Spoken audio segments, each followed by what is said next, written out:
Tem gente que passa a vida inteira enganando todo mundo. E tem gente que consegue enganar até Deus. Ou pelo menos, é isso que eu achava sobre o meu pai. Na cidade onde eu cresci, todo mundo conhecia o pastor Elias. Conhecia e respeitava. Não era da tinha terno caro, não andava de carro importado. Era homem simples, sandália gasta, bíblia velha de capa rachada, camisa social sempre amarrotada pelo calor do interior. Mas quando ele falava, até quem não acreditava em Deus ficava quieto. Meu pai tinha um jeito estranho de olhar para as pessoas. Parecia que ele enxergava alguma coisa escondida. Uma vez, uma mulher chegou chorando na igreja dizendo que o marido tinha sumido fazia 3 dias. A polícia já tinha procurado, os vizinhos também. Ninguém achava. Meu pai fechou os olhos, segurou na mão dela e falou baixinho: "Ele tá vivo. Tá numa casa amarela, perto de água." 2 dias depois, encontraram o homem bêbado numa casa de pescador perto do rio. A cidade inteira chamou aquilo de milagre, mas hoje eu não sei mais se foi. Quando eu tinha 14 anos, eu acreditava que meu pai era o homem mais santo do mundo. Todo mundo acreditava. As mulheres da igreja levavam bolo para ele. Os homens pediam conselho.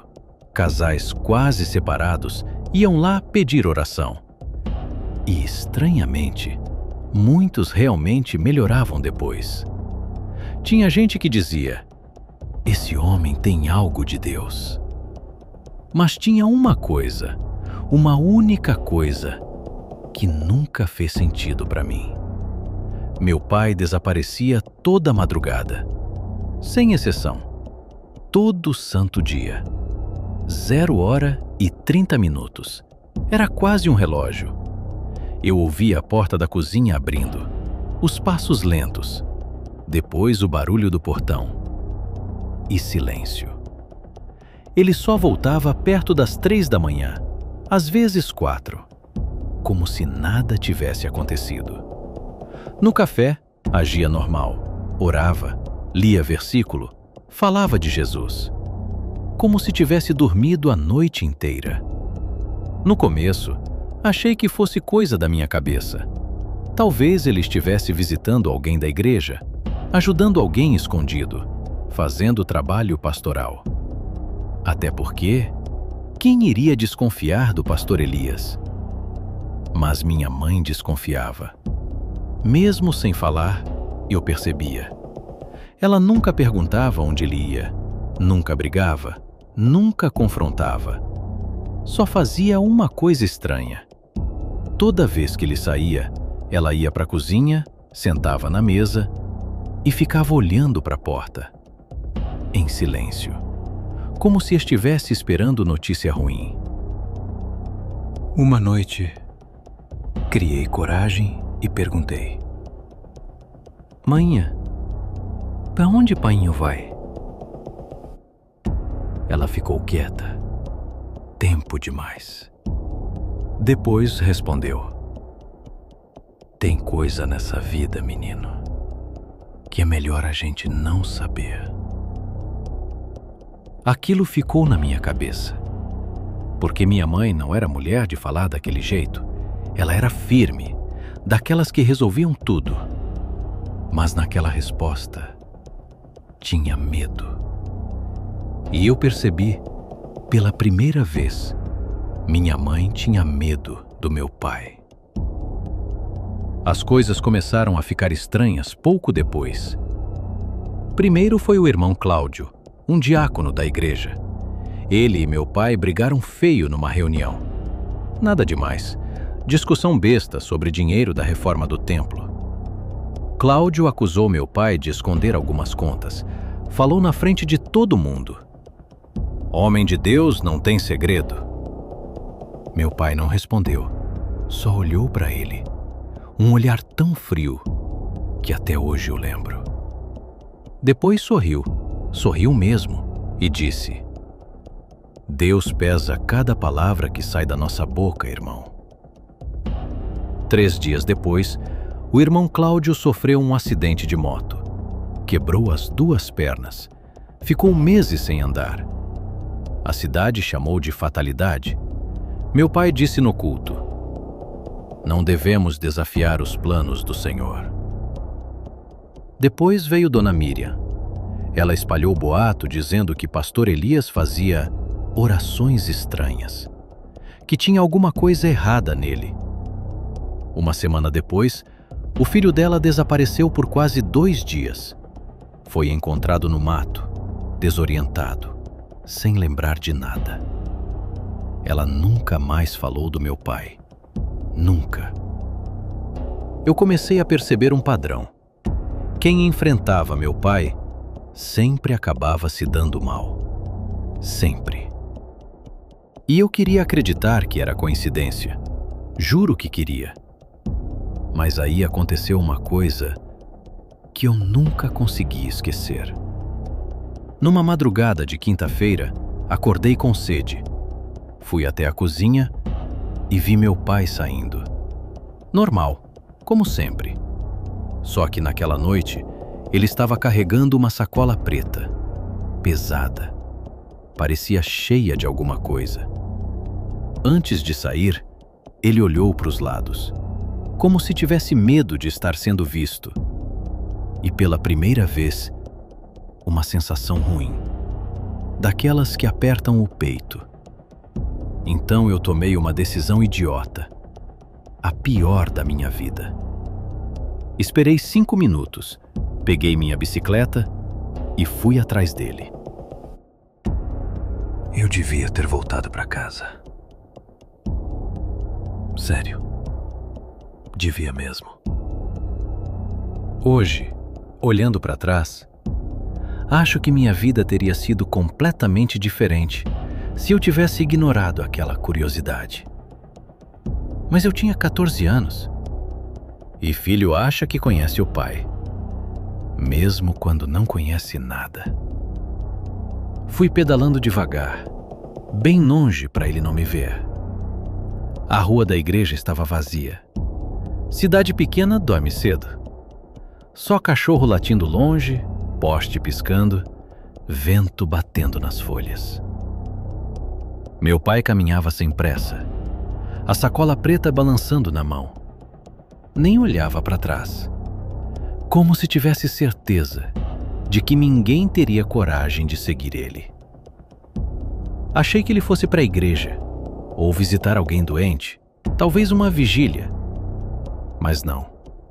Ele passou da igreja, passou das últimas casas da cidade, pegou a estrada de barro, aquela que levava para a parte velha do cemitério municipal.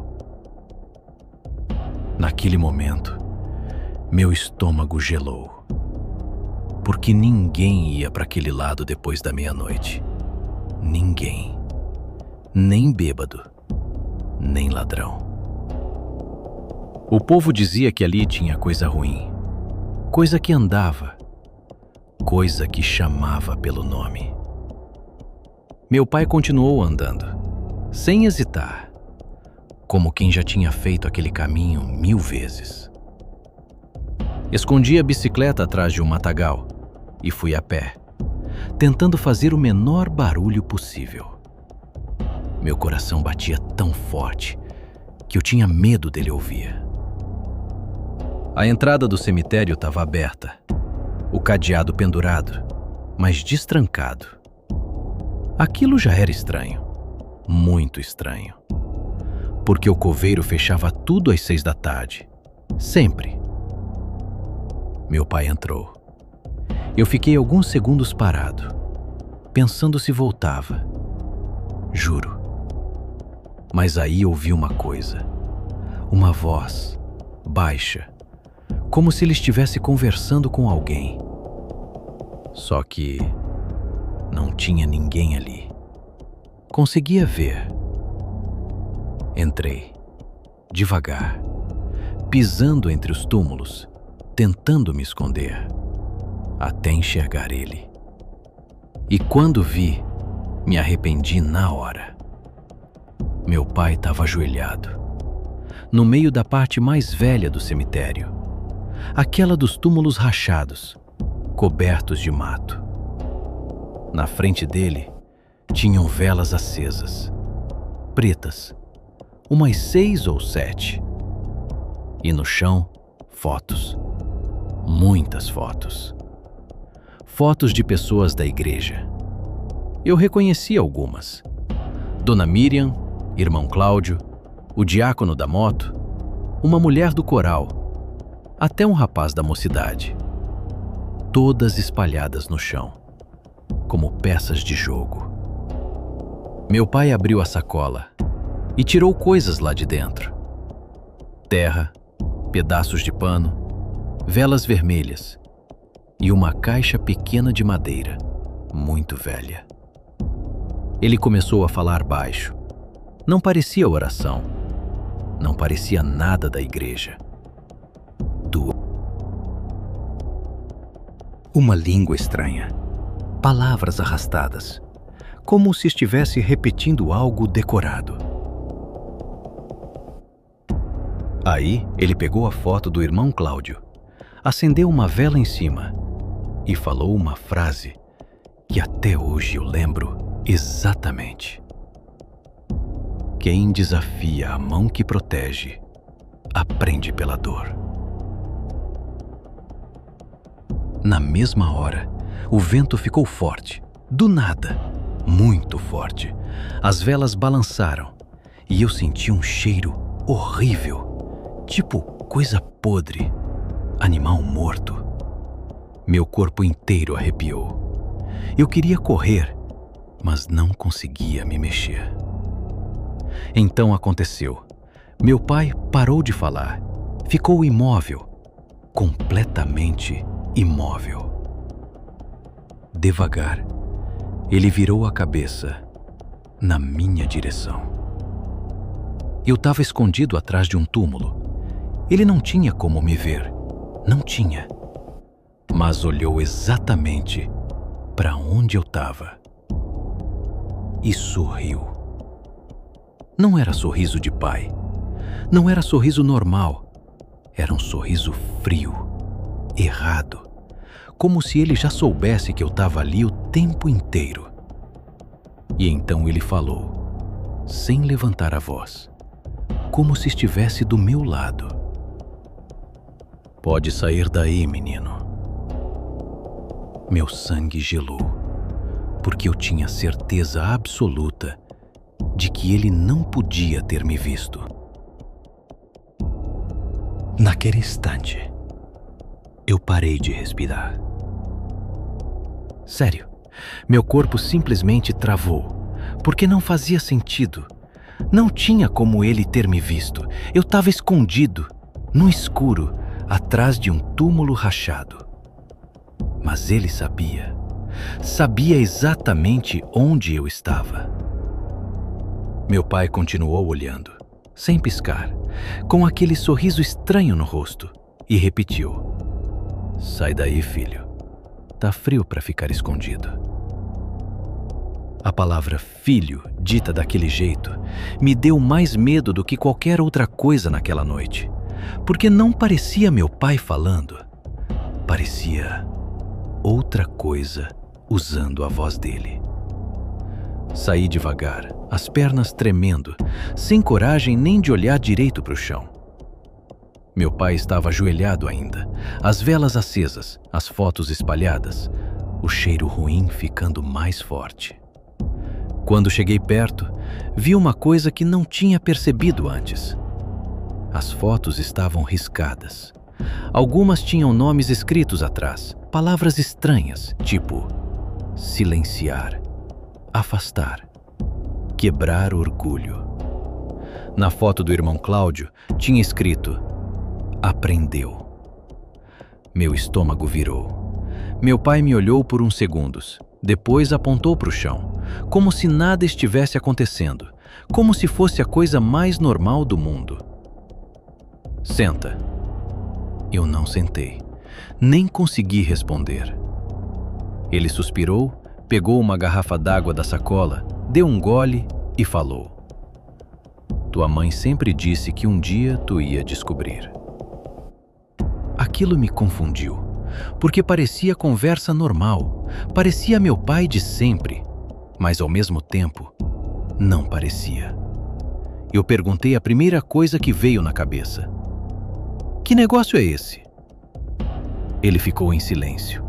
Depois olhou para as velas e respondeu baixo: "Proteção." Eu olhei para as fotos, para aquele monte de coisa estranha, e falei: "Proteção de quê?" Ele me encarou, e o jeito que ele respondeu mudou minha vida. Do povo da igreja, de vocês, da nossa família. Meu pai disse que a igreja não cresceu sozinha, que muita gente queria derrubar ele, tomar a liderança, destruir tudo. Disse que anos atrás, quando a igreja estava quase fechando, ele encontrou alguém. Alguém que ensinou como proteger o rebanho, sem depender de oração, sem depender de milagre, sem depender de Deus responder. Na época, eu não entendi quase nada. Só sabia que parecia errado, muito errado.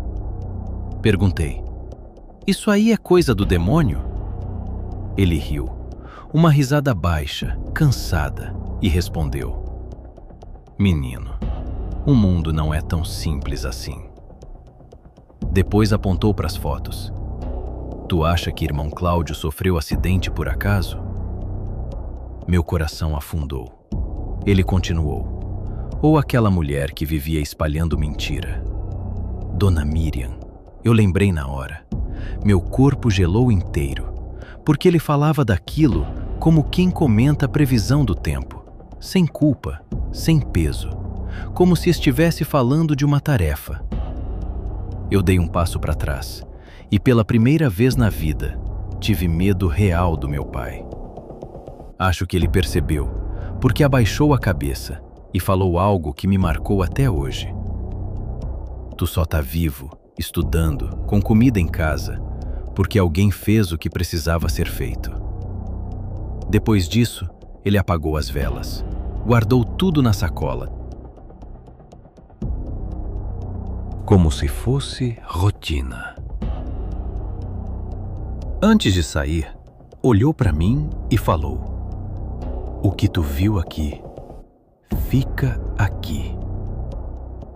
Eu perguntei: "E se eu contar?" Ele parou, virou o rosto devagar e, pela primeira vez naquela madrugada, o olhar dele parecia vazio, frio, errado, muito errado.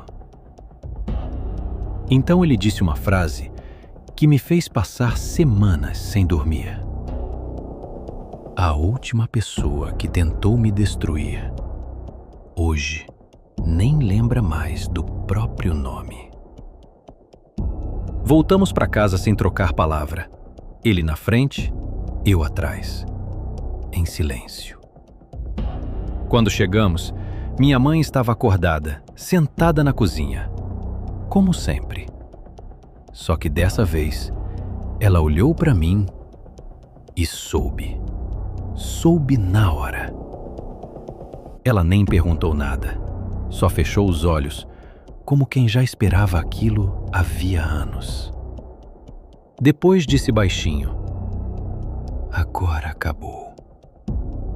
Mas eu ainda não sabia que aquilo era só o começo. Porque 3 dias depois, uma pessoa da igreja desapareceu. E antes dela sumir, eu tinha visto a foto dela naquela noite do cemitério. 3 dias depois do cemitério, a irmã Rosângela desapareceu. Assim, do nada. Ela era professora da escola bíblica, daquelas mulheres que sabiam a Bíblia inteira decorada, respeitada, querida. Mas tinha uma coisa: ela vivia batendo de frente com meu pai. Dizia que ele controlava demais a igreja, que ninguém podia discordar dele, que tinha algo errado ali. Eu lembrava bem, porque naquela noite no cemitério, eu tinha visto a foto dela, no meio das outras, virada de cabeça para baixo, com uma palavra escrita atrás: silenciar. Quando ela sumiu, a cidade virou um caos. Família procurando, cartaz na rua, polícia indo atrás, gente fazendo corrente de oração. E meu pai? Meu pai parecia tranquilo demais. No culto de domingo, subiu no altar, abriu a Bíblia e falou: tem batalhas espirituais acontecendo que nem todos conseguem entender. O povo chorou. Oraram pela irmã Rosângela.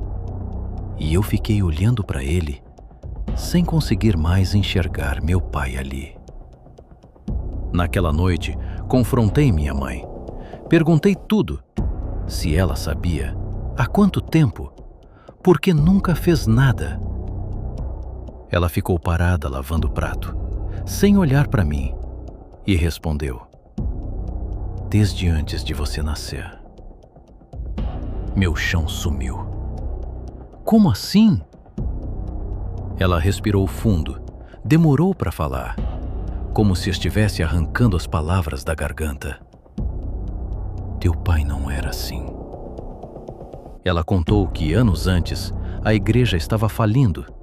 Dívida, pouca gente, humilhação. Até que começou a sair de madrugada.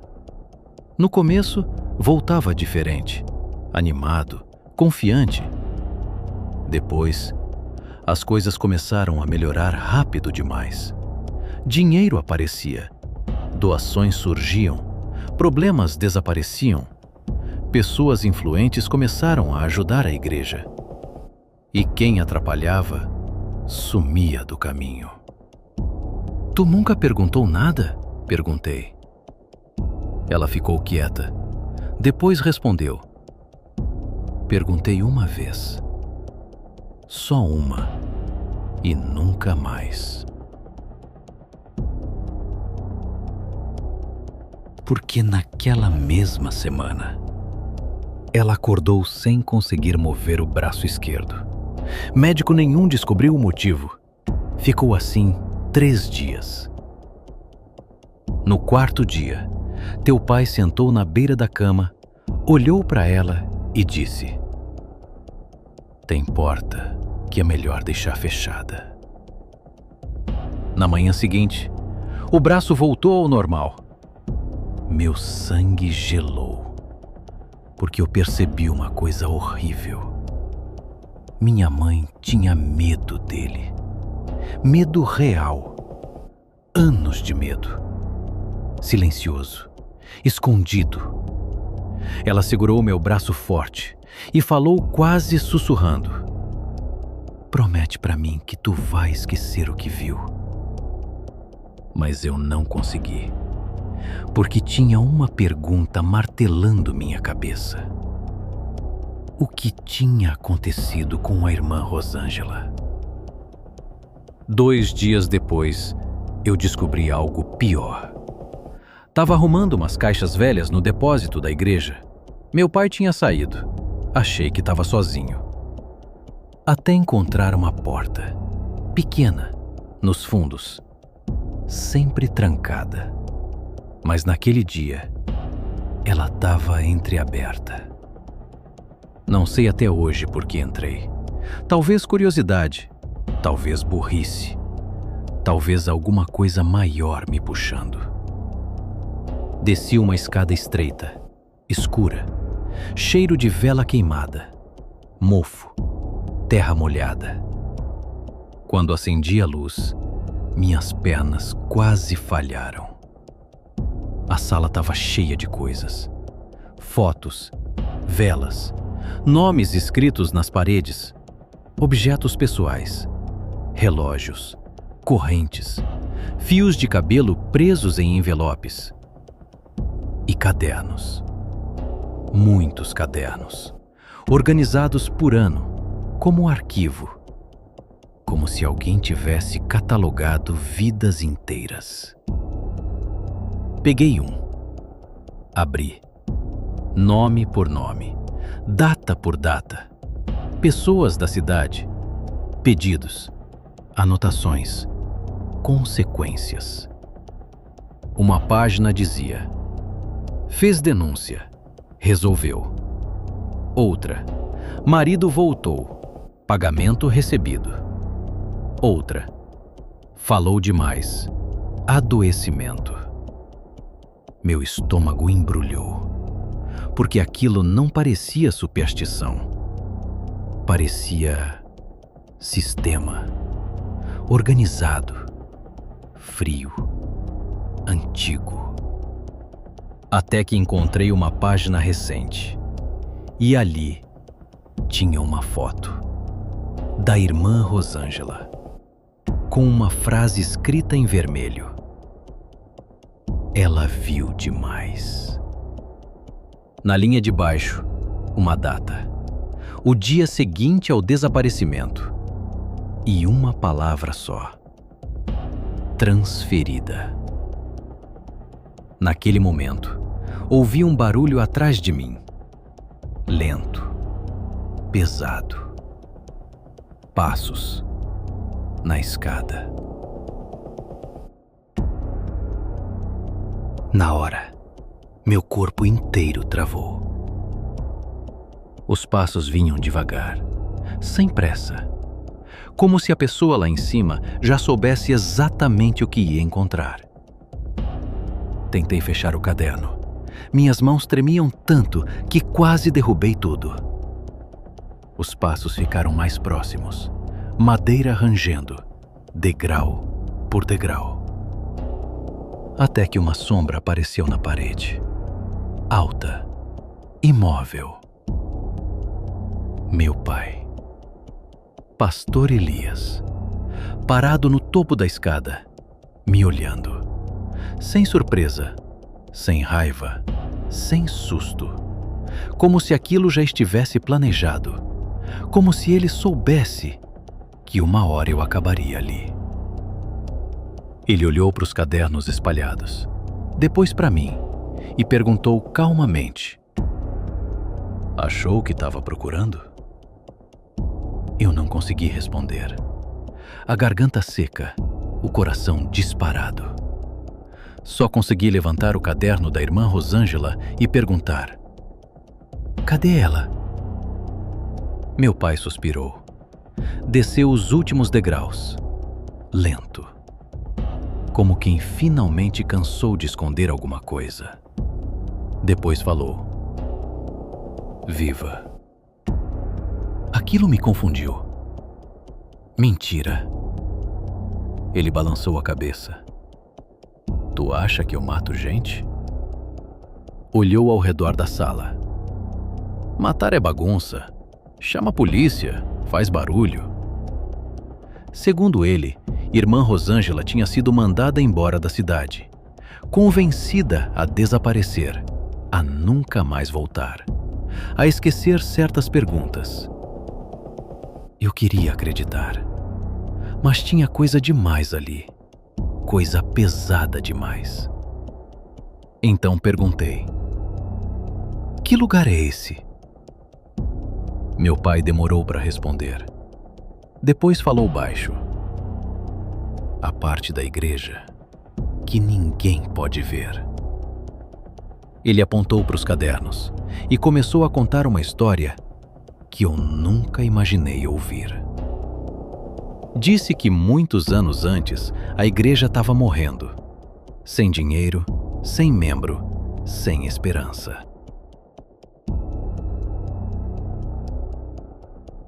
Ele orava, jejuava, dormia no altar. Nada acontecia. Até que numa madrugada, um homem apareceu, sentado no último banco da igreja vazia. Nunca tinha visto antes. Nunca viu depois. O homem só fez uma pergunta: tu quer salvar tua igreja ou continuar esperando o milagre? Meu pai disse que riu na hora. Achou que fosse louco.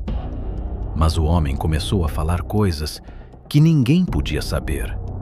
Problemas financeiros, dívidas escondidas, pensamentos dele, até coisas da minha mãe. Detalhes impossíveis. Depois deixou uma caixa pequena no altar, velha, madeira escura, e disse: toda proteção cobra um preço. No começo, eram coisas pequenas. Meu pai dizia orações diferentes, objetos enterrados, nomes escritos, velas, coisas que pareciam bobagem. Mas a igreja cresceu, muito rápido. Problemas desapareceram. Quem ajudava prosperava. Quem tentava destruir simplesmente parava. Sumia, desistia, adoecia, ia embora. Deus abençoando, o povo dizia. Eu perguntei: então tudo isso aqui é feitiço? Meu pai me olhou e deu um sorriso cansado. Tu ainda pensa pequeno. Depois falou uma frase que me gelou até os ossos. Tem coisa nesse mundo que não é Deus, nem diabo. Silêncio. Pesado. Ruim. Aí ele abriu uma gaveta, pegou um caderno menor, muito mais velho, e colocou na minha frente. Tinha meu nome escrito, na capa. Meu nome. Na hora, eu senti o sangue sair do rosto. Perguntei: por que meu nome tá aí? Meu pai ficou me olhando. Tempo demais. Até responder: porque eu tô ficando velho. Meu coração afundou. Ele continuou: e alguém precisa continuar protegendo tudo isso. Naquele momento, eu entendi. Não era confissão, não era explicação, era convite. Ou pior, era uma passagem de bastão. Meu pai inclinou o corpo para frente, olhou dentro dos meus olhos e disse baixo: tu acha que foi coincidência tu ter me seguido naquela noite? Tu começou a ver porque já está sendo visto. Tem coisa que não termina quando você acha que venceu. Termina quando ela decide. Depois daquela noite no porão, depois do que aconteceu com o pastor Elias, a igreja nunca mais foi a mesma. Ninguém provou nada. Ninguém descobriu nada. Mas o medo ficou. Os membros começaram a sair. Uns diziam que o lugar estava pesado. Outros falavam de pesadelos.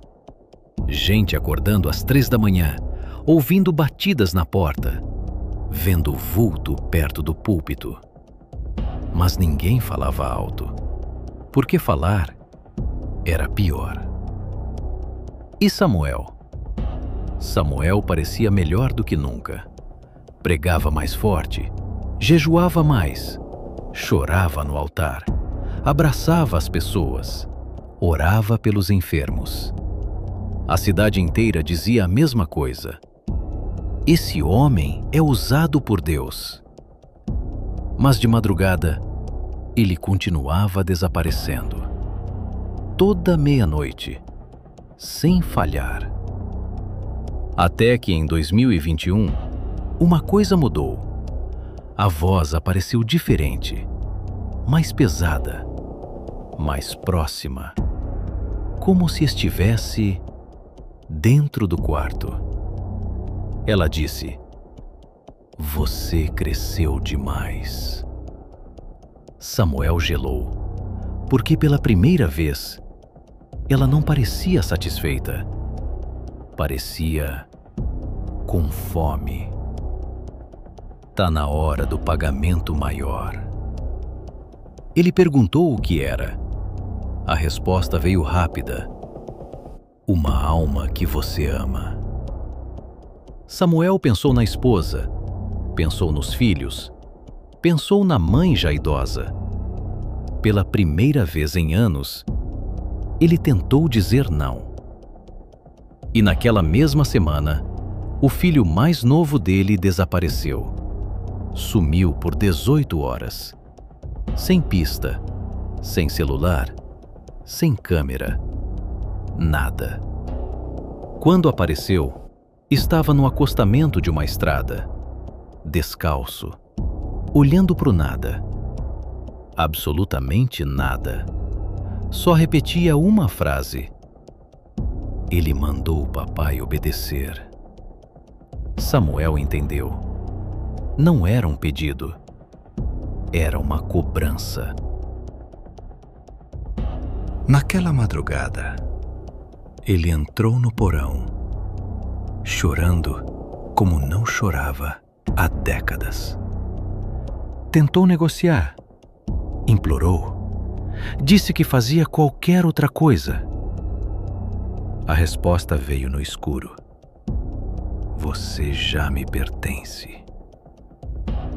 Depois disso, ninguém sabe exatamente o que aconteceu, mas em menos de 3 meses, Samuel mudou. Parou de rir, parou de olhar nos olhos, começou a envelhecer rápido, como se alguma coisa estivesse sendo arrancada dele, aos poucos. Até que numa terça-feira, antes do culto, ele entrou sozinho no gabinete pastoral, fechou a porta e nunca mais saiu vivo. Encontraram Samuel caído no chão, Bíblia aberta, olhos arregalados, expressão de puro terror. O laudo disse: parada cardíaca, natural. Fim da história. Ou quase. Porque quando a igreja foi reformada, um pedreiro encontrou uma porta escondida atrás de uma parede falsa, embaixo do templo. E dentro dela, tinham velas queimadas, fotos de membros da igreja, nomes escritos em papéis, objetos pessoais e um caderno velho, cheio de datas, pedidos, trocas, promessas. No final da última página, tinha uma frase escrita à mão: tudo que sobe rápido demais pertence a alguém. A igreja fechou 6 meses depois. O prédio ficou abandonado. Até hoje, o povo da cidade evita passar perto depois da meia-noite, porque dizem que, às vezes, dá para ouvir uma voz pregando lá dentro, mesmo sem energia, mesmo sem ninguém. E o pior é que quem para escutar jura que a voz parece familiar, como se ainda estivesse tentando convencer alguém a fazer só um pequeno favor. Tem coisa que demora anos para cobrar. E quando cobra, não pergunta se você tá pronto. Depois daquela noite no galpão, depois de ver o nome do pastor Samuel escrito no caderno, eu não consegui mais fingir que aquilo não existia. Eu tentei esquecer, juro que tentei, mas toda vez que eu fechava os olhos, eu via aquela sala, as velas, os objetos e a voz dele, a mesma voz que pregava sobre Deus no altar, sussurrando coisa errada no escuro. Passei dias sem dormir direito, e foi aí que uma coisa começou a acontecer. Toda madrugada, às 3h14, Meu celular ligava sozinho. Sem número, sem som. Só uma tela preta com uma frase escrita: ele ainda não terminou. Na primeira vez, achei que era brincadeira. Na segunda, desinstalei aplicativos. Na terceira, quebrei o celular. Mas não adiantou. O celular novo recebeu a mesma mensagem. Às 3h14, toda noite. Ele ainda não terminou. Até que, numa madrugada, a mensagem mudou. Vai na igreja. Olhei o relógio. 3h14. Fiquei quase 1 hora sentado na cama, tentando ignorar.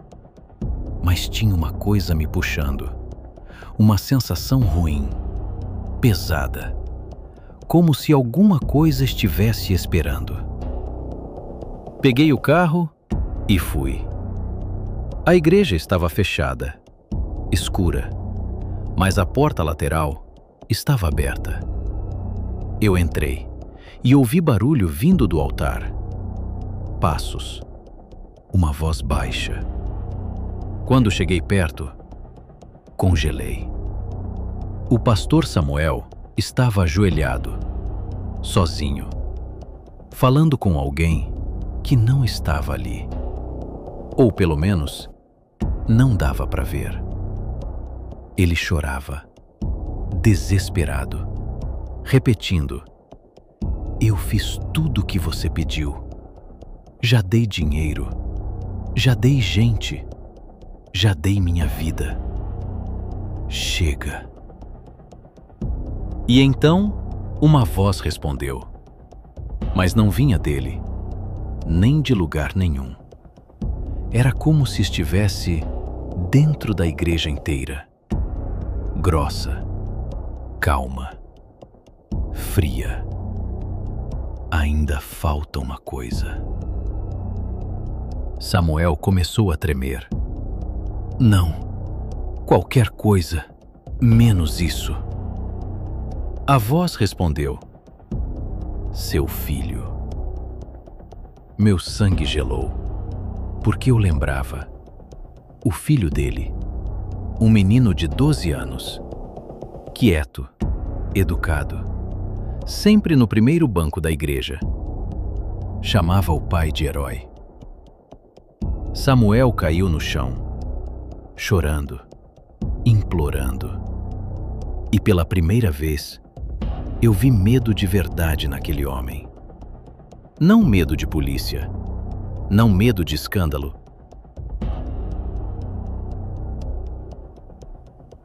Medo daquilo que ele mesmo tinha chamado. Sem pensar, eu fiz barulho. Um passo errado, a madeira rangeu. Samuel virou na hora, me viu. E os olhos dele, meu Deus, os olhos dele estavam diferentes, fundos, escuros, como alguém que não dormia fazia anos. Ele levantou rápido e gritou: você não devia estar aqui! Corri. Saí da igreja tropeçando. Ouvi ele vindo atrás, mas quando cheguei no estacionamento, silêncio. Olhei para trás. Nada. Só a igreja, escura, parada, como se nunca tivesse acontecido nada. No dia seguinte, a cidade acordou em choque. O pastor Samuel tinha desaparecido. Carro no estacionamento, celular em casa, carteira, tudo. Menos ele. Uns diziam que fugiu, outros diziam sequestro. A igreja fez corrente de oração. A cidade chorou. A esposa dele ficou destruída. Mas o mais estranho foi o filho, porque o menino parecia aliviado, como se soubesse que alguma coisa ruim tinha acabado. 6 meses depois, O caso morreu. Ninguém encontrou o corpo. Ninguém encontrou pista. Nada. Só sumiu. Como fumaça. Mas tem uma coisa que eu nunca contei para ninguém. Na noite antes do desaparecimento, quando eu estava saindo da igreja, eu olhei para o altar uma última vez. E juro, por tudo que é mais sagrado, que vi uma sombra atrás dele. Alta, comprida, parada, com a mão no ombro do pastor, como alguém levando o que era seu. Até hoje, a igreja continua aberta. Tem outro pastor lá, tudo normal. Mas quem mora perto fala uma coisa estranha. Toda madrugada, às 0h14, as luzes do altar acendem sozinhas. E às vezes, dá para ouvir alguém pregando, baixinho, como se tivesse culto. Só que quando abrem a porta, não tem ninguém. Só um púlpito vazio e um cheiro forte de vela queimando. Desde então, eu nunca mais entrei naquela igreja. E tem uma pergunta que eu evito fazer, porque talvez eu já saiba a resposta. O pastor Samuel desapareceu ou finalmente foi obrigado a terminar o trabalho da meia-noite? Boa noite, se você conseguir dormir.